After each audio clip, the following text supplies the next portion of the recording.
ध्यान से सुनेंगे। हम लोग जो अपनी एसएसटी का सोशल साइंस का जो चैप्टर ले रहे हैं वो हम ले रहे हैं हिस्ट्री का। सबसे पहले हिस्ट्री पढ़ेंगे। इस हिस्ट्री में बेसिकली हिस्ट्री हमारी में 3 पार्ट्स में डिवाइड। ये जो हमारी हिस्ट्री है क्लास 10th की आपकी 3 पार्ट्स में डिवाइड है, जिसमें जो आपका फर्स्ट पार्ट है उसके अंदर 3 चैप्टर आ रहे हैं। इसके अंदर 3 चैप्टर आ रहे हैं। तो हम जो चैप्टर करने वाले हैं वो है हमारा थर्ड चैप्टर, जिसका नाम है नेशनलिज्म इंडिया। ये हम चैप्टर करने वाले कि इंडिया में किस तरह से नेशनलिज्म हुआ, वो चीज़ें हम पढ़ेंगे।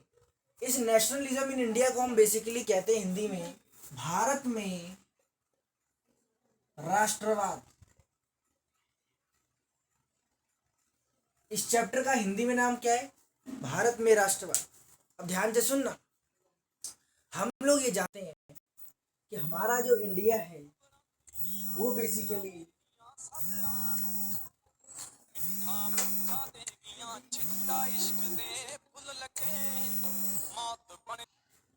तो हमारा जो चैप्टर है वो है नेशनलिज्म इन इंडिया।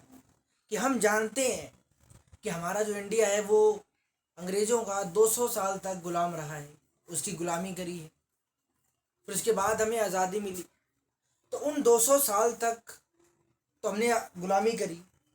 तो बीच में ऐसा क्या हुआ कि एकदम से हमें आज़ादी मिल गई। जो लड़ाइयाँ हुई वो लड़ाइयाँ किस तरह से हुई, कहाँ से स्टार्ट हुई, कहाँ पे एंड हुई, कितने आंदोलन हुए, कितनी पॉलिटिकल्स लड़ाइयाँ हुई, वो सब हम इन चैप्टर्स में पढ़ेंगे। बेसिकली इस चैप्टर में हम इंडिया के बारे में ज़्यादा पढ़ेंगे कि जो आपके महात्मा गांधी थे उन्होंने कौन कौन से आंदोलन चलाए, कौन कौन सी डेमोक्रेटिक पार्टी का सहयोग किया, कौन कौन सी पॉलिटिकल पार्टी से लड़ाई करी, या फिर उन्होंने बिना लड़ाई करे किस तरह हमें आज़ादी दिलाई, वो हम इस चैप्टर में पढ़ने वाले।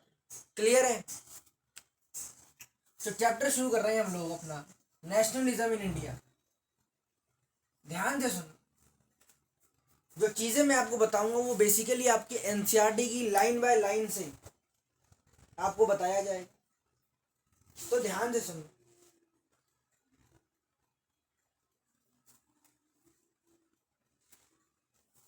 कि जो हमारा फर्स्ट वर्ल्ड वॉर जो है, आपको हिस्ट्री बस कहानी सुननी है, बस स्टोरी सुननी है, कुछ नहीं। जो आपको पॉइंट्स बताए जाए वो आपको पॉइंट्स लिखना। कि जब हमारा फर्स्ट वर्ल्ड वॉर हुआ तो हम जानते हैं कि फर्स्ट वर्ल्ड वॉर, प्रथम विश्व युद्ध, इतना खतरनाक हुआ कि उसने पूरी दुनिया को ही साइड इफेक्ट डाला। पूरी दुनिया पे बहुत सारे इफेक्ट्स डाले थे।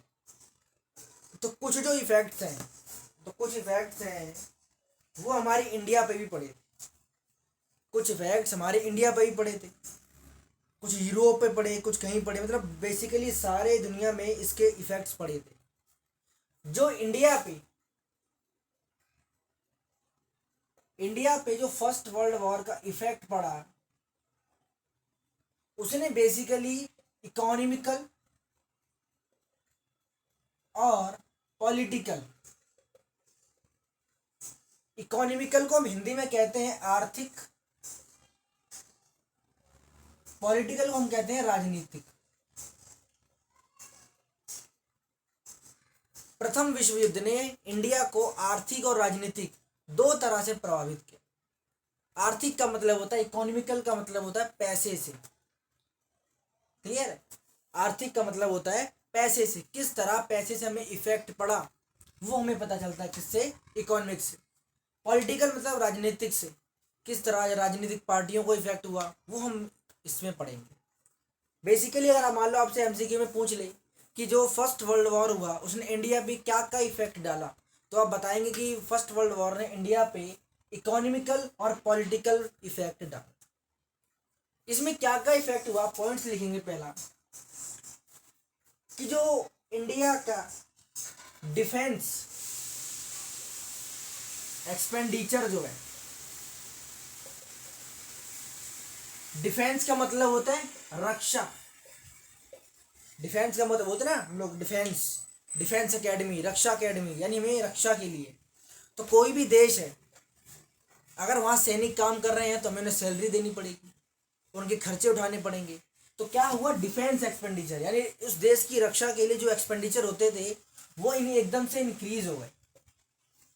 जब फर्स्ट वर्ल्ड वॉर हुआ, उसमें मान लो अगर आप किसी दूसरे देश से लड़ाई कर रहे हो तो उससे आपकी दुश्मनी हो गई, तो वो देश कभी भी आप पर हमला कर सकता है। तो आपको अपनी रक्षा के लिए वहाँ पर ज़्यादा सैनिक करने पड़ेंगे।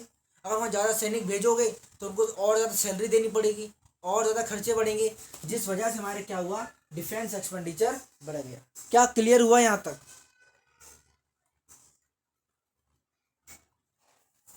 तो डिफेंस एक्सपेंडिचर का मतलब क्या होता है कि किसी भी देश की रक्षा के लिए जो हम सैनिक वगैरह लगाते हैं उनको सैलरी देनी पड़ती है। जिस वजह से फर्स्ट वर्ल्ड वॉर हुआ तो हमारी काफ़ी लोगों से दुश्मनी हो गई, जिससे हमारे पर कभी भी हमला हो सकता है, जिसकी वजह से हमें अपनी रक्षा व्यय बढ़ाना पड़ा। और जब डिफेंस एक्सपेंडिचर बढ़ेगा, अब ध्यान से सुनना कि सरकार करती क्या एक्चुअली में, जब डिफेंस एक्सपेंडिचर बढ़ेगा तो वो डिफेंस का खर्चा कहाँ से निकालेगी? जो सैनिक को सैलरी देगी वो कहाँ से निकालेगी? सरकार अपनी जेब से नहीं देती है, वो लोगों से पैसा लेती है। वो लोगों से पैसा किस तरीके से लेती है हमें पता है। लोगों से पैसा लेने का सिर्फ एक ही तरीका है, टैक्स। क्या होता है? टैक्स। तो गवर्नमेंट ने क्या किया, टैक्स इंक्रीज कर दी। गवर्नमेंट ने टैक्स क्या कर दिए, इंक्रीज कर दिए। अब उसने बोला कि भाई हम टैक्स इंक्रीज कर रहे हैं क्योंकि वॉर के लिए हमें क्या लेना पड़ रहा है, लोन लेना पड़ रहा है। जो लड़ाइयाँ हैं उनके लिए हमें क्या लेना पड़ रहा है, लोन लेना पड़ रहा है, जिसकी वजह से हमें टैक्स इंक्रीज करना पड़ रहा है। मतलब बड़े ही आसानी से उन्होंने क्या बोला कि हम टैक्स इंक्रीज कर रहे हैं क्योंकि लड़ाई जो हो रही है हमारी, उसके लिए हमें क्या चाहिए, थोड़ा पैसा चाहिए, तो वो हम टैक्स इंक्रीज करके ले सकते हैं। इस तरीके से हमारा लोन इंक्रीज हुआ। मतलब एक एक चीज़ लिंक होते हुए चलेगी आपकी, कि पहले आपका डिफेंस एक्सपेंडिचर बढ़ा, इस डिफेंस एक्सपेंडिचर को फुलफिल करने के लिए, इस खर्चे को फुलफिल करने के लिए सरकार ने टैक्स इंक्रीज किया। किस तरीके से? वॉर लोन का सहारा देकर। तीसरा क्या हुआ, और जो दूसरा तरीका होता है सरकार पैसा लेने का, वो होता है कस्टम ड्यूटीज। कस्टम ड्यूटीज को हम हिंदी में कहते हैं सीमा शुल्क। सीमा शुल्क का मतलब ये होता है, ध्यान समझो, जैसे मान लो हमारा इंडिया है, उसकी एक बाउंड्री है। तो मान लो इंडिया में कोई भी चीज़ बन रही है, तो जब वो बाहर जाएगी, या जब कोई चीज़ बाहर से अंदर आएगी, जैसे मान लो अमेरिका में कोई बाइक बनी, वो इंडिया में बिकने के लिए आ रही है, तो जो वो बाइक इंडिया में आएगी उस पर जो टैक्स लगता है, बात समझ आ रही, उस पर जो टैक्स लगता है उसे हम कहते हैं कस्टम ड्यूटी। इंपोर्ट एक्सपोर्ट, इन पर जो टैक्स लगता है उसे हम क्या कहते हैं, कस्टम ड्यूटी। जैसे आपने देखा होगा कि आप कभी भी किसी स्टेट की, आप जब किसी स्टेट की भी बाउंड्री क्रॉस करते हो ना, तो एक टोल टैक्स होता है। वो जो टोल टैक्स क्या होता है कि आप उस स्टेट की बाउंड्री क्रॉस करके दूसरे स्टेट में जा रहे हो, दूसरे राज्य में जा रहे हो, तब भी आप पर टैक्स लगता है। तो उसी तरह ये एक सीमा शुल्क होता है कि कोई चीज़ बाहर से अंदर आएगी तो टैक्स लगेगा, और जब कोई अंदर चीज़ बाहर जाएगी, आप अपना माल बाहर विदेश में बेचना चाहते हो, तो आपको इंडिया को भी टैक्स देना पड़ेगा, और जहाँ आप जा रहे हो उसको भी टैक्स देना पड़ेगा। इस तरह से वो इस डिफेंस एक्सपेंडिचर क्या करी थी, पूरा कर रही थी। क्लियर है? अब इससे हुआ क्या, इससे हुआ क्या कि जो प्राइसिस हैं, प्राइसिस मतलब समझते हो, जो नॉर्मल मैन के लिए, जैसे मान लो आटा हो गया, दाल हो गया, चावल हो गया, चीनी हो गई, इन सब की जो नॉर्मल प्राइस है वो क्या होने लगे, इंक्रीज होने लगे। और जब प्राइस इंक्रीज होंगे तो भाई नॉर्मल आदमी का रहना मुश्किल हो जाएगा। तो यही हुआ कि शुरुआत हमने कहाँ से करी, कि जो फर्स्ट वर्ल्ड वॉर हुआ उसने इंडिया को इकोनॉमिकली और पॉलिटिकली दो तरीके से प्रभावित किया, दो तरीके से इफेक्ट। क्या पता आपसे एमसीक्यू में पूछ ले कि इंडिया को फर्स्ट वर्ल्ड वॉर ने किस तरह इफेक्ट किया, इकोनॉमिकली और पॉलिटिकली। इकोनॉमिकली किस तरीके से किया, इस तरीके से डिफेंस एक्सपेंडिचर बढ़ गया, उसको पूरा करने के लिए टैक्स इंक्रीज किया गया, कस्टम ड्यूटी इंक्रीज हो गई, प्राइस बढ़ गए। क्या यहाँ तक क्लियर है? क्या हो गया? तो ये समझ में आया कि फर्स्ट वर्ल्ड वॉर ने इंडिया को इकोनॉमिकली और पॉलिटिकली दो तरीके से इफेक्ट, इकोनॉमिकली कैसे इफेक्ट किया? डिफेंस एक्सपेंडिचर, जो इंडिया की रक्षा के लिए, किसी भी देश की रक्षा के लिए जो हम एक्सपेंडिचर करते हैं, किसी भी नॉर्मल सोल्जर को हम सैलरी वगैरह देते हैं, उसे हम डिफेंस एक्सपेंडिचर कहते हैं। इसको पूरा करने के लिए हमने टैक्स इंक्रीज किया, कस्टम ड्यूटी इंक्रीज करी, फिर हमने क्या किया? प्राइस इंक्रीज की। यहाँ तक क्लियर है?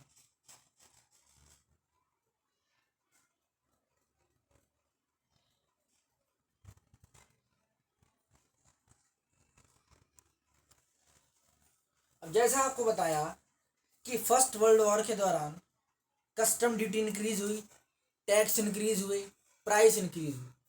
तो जब प्राइस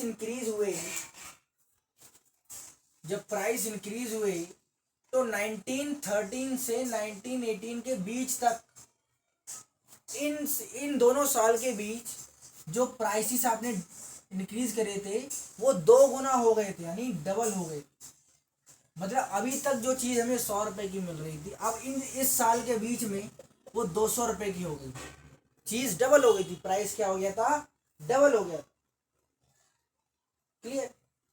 तो मतलब अगर मान लो आपसे एमसीक्यू में पूछ ले कि भाई किस साल के दौरान, फर्स्ट वर्ल्ड वॉर के दौरान किस ईयर में प्राइस डबल हो गए थे, तो आप इजीली बता सकते हो कि 1913 से 1918 के बीच। क्लियर है? अब इसके दौरान एक और चीज हो रही थी। अब इस प्रोसेस के दौरान जो प्राइस डबल हुए, कस्टम ड्यूटी इंक्रीज हुई, टैक्स इंक्रीज हुआ, प्राइस डबल हो गए, जो आपका फर्स्ट वर्ल्ड वॉर हुआ उसने इकोनॉमिकली पॉलिटिकली इफेक्ट करा। अब इसके दौरान एक और चीज़ हो रही थी कि जब आप किसी देश से लड़ाई करोगे तो आपको अपने सैनिक बढ़ाने पड़ेंगे। सैनिक बढ़ाने के लिए आपको क्या करना पड़ेगा? भर्ती करनी पड़ेगी। अब आपको पता है कि कुछ लोग ऐसे होते हैं जो डॉक्टर बनना चाहते हैं, कुछ इंजीनियर बनना चाहते हैं, बहुत कम ऐसे लोग हैं जो सोल्जर्स बनना चाहते हैं बहुत लोग, लेकिन उस टाइम पे जब हम लड़ाई हो रही थी तो बहुत कम लोग थे जो सोल्जर्स बनना चाहते थे। तो होता क्या था कि गाँव में, विलेज में जो आपके मैन थे उनको जबरदस्ती सोल्जर्स बनाया जा रहा था। उनको जबरदस्ती सोल्जर्स बनाया जा रहा था कि चलो भाई भर्ती हो और चलो लड़ाई करने चलो। ऐसा हो रहा था उस टाइम। जो नहीं जाना चाहता था उसको ही भेजा जा रहा था, जो जाना चाहता था उसको तो भेजा ही जा रहा था। तो ये जो प्रोसेस हो रहा था, जो गांव में जो आदमी सोल्जर्स नहीं बनना चाहते थे उनको भी बनाया जा रहा था, उसको हम कहते हैं इंग्लिश में फोर्स्ड रिक्रूटमेंट।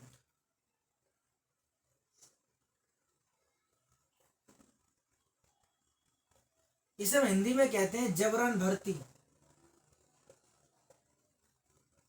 क्लियर है?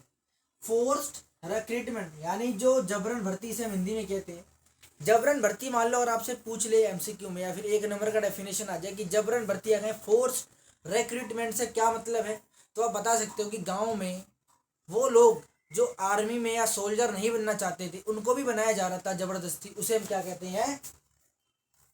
Force recruitment. क्लियर है यहां तक? क्लियर है। हाँ। अब इससे क्या हुआ कि भाई जो लोग सोल्जर नहीं बनना चाहते थे उनको भी बनाया जा रहा था। तो इससे जो विलेजर्स थे, जो आपके गांव वाले लोग थे, उनके अंदर बहुत ज्यादा गुस्सा आ गया, क्या कहें, एंगर हो गए वो लोग। उनके अंदर गुस्सा भर गया कि भाई जो नहीं जाना चाहता उसको ही भेजा जा रहा है। तो इस वजह से थोड़ी थोड़ी हमें जो ये लड़ाई की जड़ थोड़ी थोड़ी पैदा होने लगी। इस तरह से हम समझेंगे कि फोर्स रिक्रूटमेंट का मतलब क्या है कि वो लोग जो सोल्जर्स नहीं बनना चाहते उनको ही बनाया जा रहा है, उसे हम क्या कहते हैं? Force recruitment. क्लियर है यहां तक?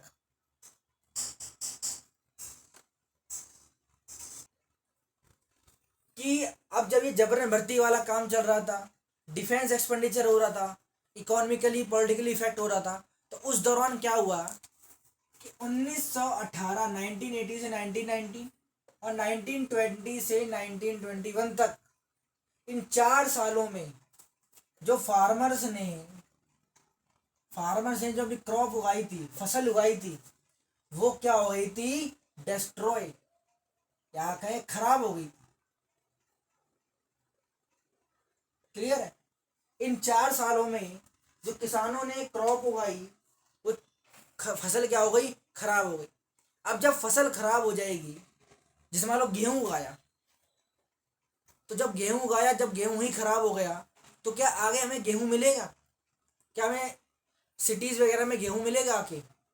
जब ग्रामीण इलाकों में, विलेजेस में ही में खराब हो गया तो हमें सिटी में गेहूं नहीं मिल सकता।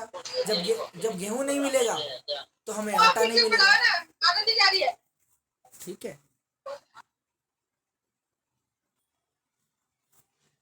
तो जब क्रॉप खराब हो जाएगी, फसल खराब हो जाएगी, तो हमें सिटी में गेहूं नहीं मिलेगा, जिसकी वजह से हमें आटा नहीं मिलेगा। तो उससे हुआ क्या कि शॉर्टेज ऑफ फूड, जो खाद्य पदार्थ, इसको हम हिंदी में कहते हैं खाद्य पदार्थ की कमी, हिंदी में कहते हैं। जब 1918 से 1919 और 1920 से 1921 फार्मर्स ने जो क्रॉप उगाई, वो पूरी क्रॉप, पूरी की पूरी फसल खराब हो गई, जिसकी वजह से खाने में क्या हो गई? कमी हो गई, खाद्य पदार्थों की कमी हो गई। और जब खाने की कमी हो गई तो उसी टाइम के दौरान, इन 4 सालों के दौरान, गांव में या कहीं सिटी में एक बीमारी फैली बहुत ही तगड़ी तरीके से, जिसे हम कहते हैं फ्लू की महामारी। ठीक, इसे इंग्लिश में कहते हैं हम लोग इन्फ्लुएंजा एपिडेमिक।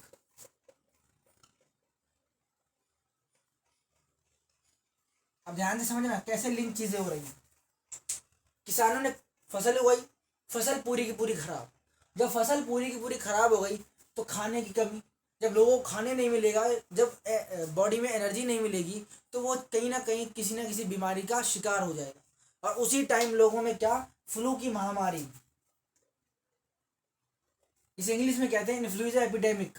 ये पूरी ही इंडिया में गए, बहुत सारे इंडिया के पार्ट्स में क्या हो गया? फैल गए। क्लियर हुआ यहां तक?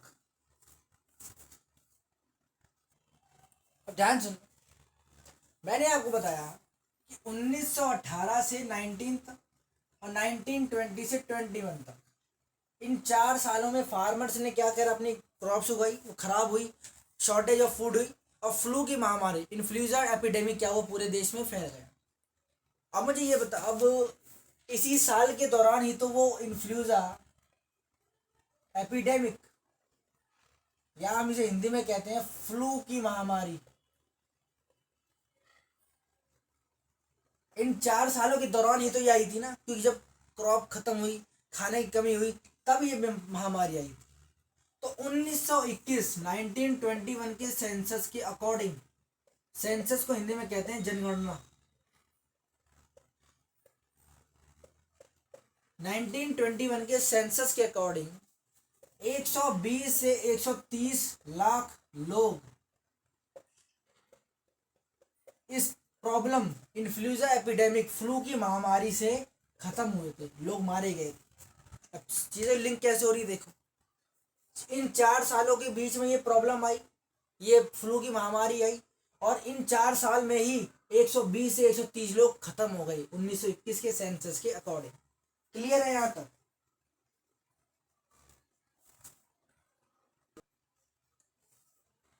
जो अगला आपका टॉपिक है दैट इज थॉट ऑफ, या हिंदी में कहते हैं सत्याग्रह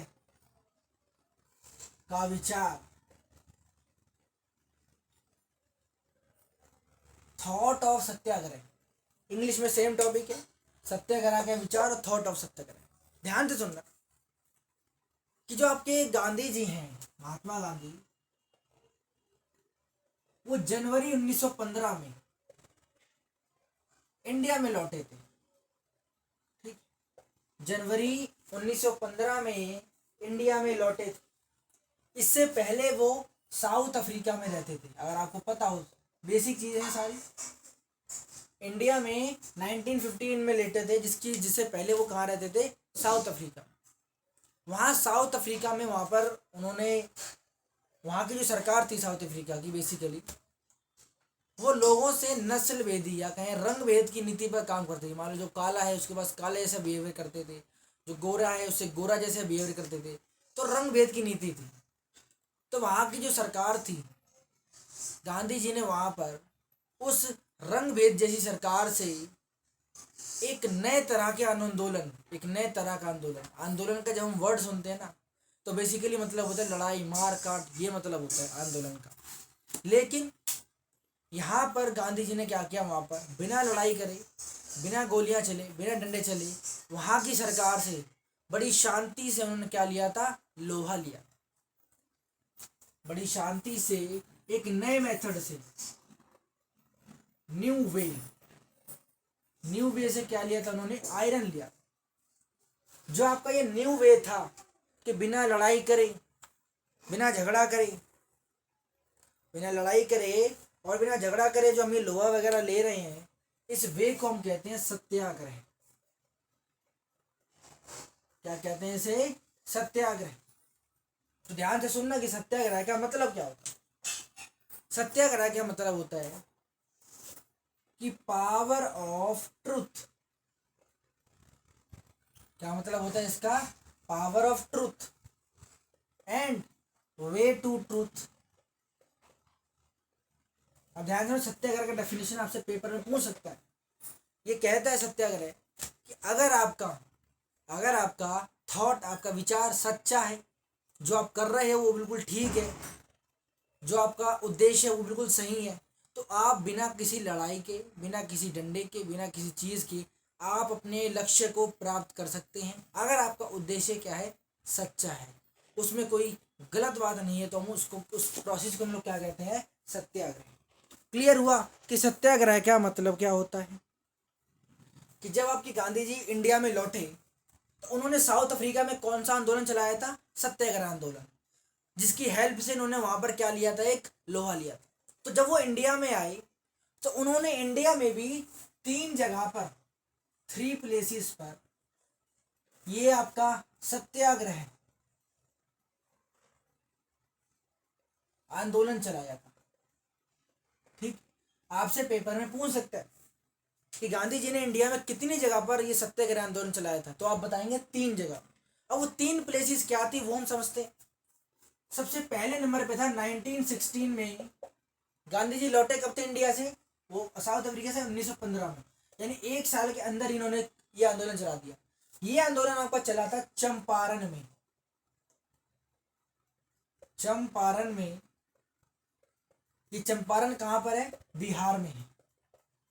ठीक, चंपारण जिले में, कहाँ के, बिहार में। उन्होंने ये 1916 में एक सत्याग्रह आंदोलन चलाया था।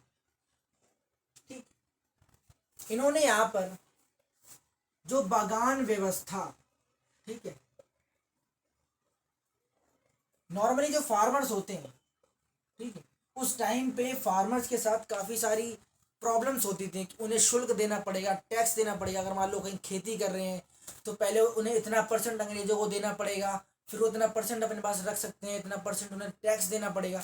तो नॉर्मल मिला के फार्मर्स को कुछ मिलता नहीं था ज़्यादा, तो वहाँ पर फार्मर्स को काफ़ी दिक्कत होती थी। तो वहाँ पर 1916 में चंपारण जिले में, बिहार के चंपारण जिले में गांधी जी ने क्या करा, वहाँ पर एक सत्याग्रह आंदोलन चलाया। दूसरा जो आंदोलन है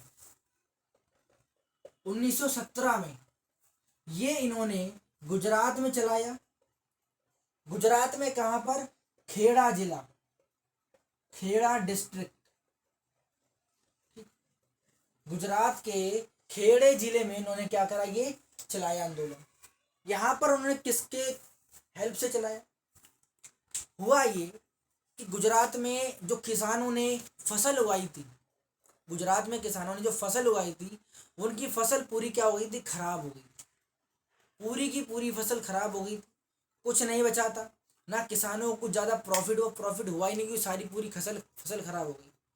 अब होता ये था उस टाइम पे कि किसानों को जो फसल उगाते थे ना, तो उनको उसका % कुछ अंग्रेजों को देना पड़ता था और कुछ टैक्स भी देना पड़ता था। जब पूरी फसल ही खराब हो गई, किसानों को पैसा ही नहीं मिला, तो वो टैक्स कहाँ से देंगे। तो वहाँ के किसान चाहते थे कि जो हम टैक्स भर रहे हैं उसमें कुछ छूट हो, यानी टैक्स हमें कुछ कम देना पड़े। लेकिन वहाँ के अंग्रेज राजी करने के लिए राजी नहीं थे, तो वहाँ पर ये आंदोलन चला टैक्स कम करने के लिए। कहाँ पर आंदोलन चला, गुजरात के खेड़ा जिले में। क्या पता आपसे MCQ में पूछ ले कि टैक्स कम करने के लिए कहाँ कहाँ पर आंदोलन चला, गुजरात में चला। क्लियर है यहाँ तक। रुक जा, और एक और चीज हो। तीसरा जो आंदोलन हुआ ये आपका हुआ 1918 में। देख लो 1916, 1917, 1918, लगातार एक साल के अंदर ही गांधी जी ने सब आंदोलन चला दिए। ये जो आंदोलन है, ये जो फैक्ट्रीज होती थी, फैक्ट्रीज के अंदर जो सूती कपड़ा होता है ना, सूती कपड़ा जो होता है उसकी जो फैक्ट्रीज होती है, वहां पर जो फार्मर्स काम करते हैं उनकी हेल्प करने के लिए ये 1918 में आंदोलन चलाया गया। तो क्या पता आपसे एमसीक्यू में पूछ ले कि सूती कपड़ा कारखाना के लिए जो आंदोलन है वो कहाँ पर हुआ? 1918 में हुआ। चंपारण में जो आंदोलन हुआ कौन से साल में हुआ? 1916 में हुआ। खेड़ा जिला में किस वजह से हुआ? शुल्क कम करने के लिए, टैक्स कम करने के लिए कहाँ पर आंदोलन हुआ? गुजरात में। क्या ये सारी चीजें क्लियर हैं? चंपारण में हुआ बिहार में, ये गुजरात में। जो सूती कपड़ा वाला है ये आपका अहमदाबाद में हुआ। ठीक है, आपको नाम ही बताना चाहिए कौन से राज्य में हुआ, कौन से स्टेट में हुआ। अहमदाबाद में, गुजरात में, और ये बिहार में। क्लियर है? तो ये आपको एनसीईआरटी का बहुत ही इंपॉर्टेंट टॉपिक था। जो 2 पेजेस आपके 3-4 पेजेस शुरुआत के एनसीईआरटी के हैं वो आपको लाइन बाय लाइन यहाँ पर पढ़ा दिए गए हैं। अब आपको एनसीईआरटी पढ़ने की ज़रूरत नहीं पड़ेगी अगर आपको ये सारी चीज़ें क्लियर हैं। तो एनसीईआरटी की लाइन में जितनी भी इंपॉर्टेंट चीज़ें हैं वो सारी आपको बता देंगे। अब हम जब नेक्स्ट क्लास लेंगे उसमें हम रॉलेट एक्ट के बारे में पढ़ेंगे कि क्या हुआ रॉलेट एक्ट। जो आपने सुना होगा जालियांवाला बाग हत्याकांड, वो क्यों हुआ और कब हुआ, कैसे हुआ, उसके बाद लोगों ने क्या करा, वो सब हम अगली क्लास में पढ़ेंगे।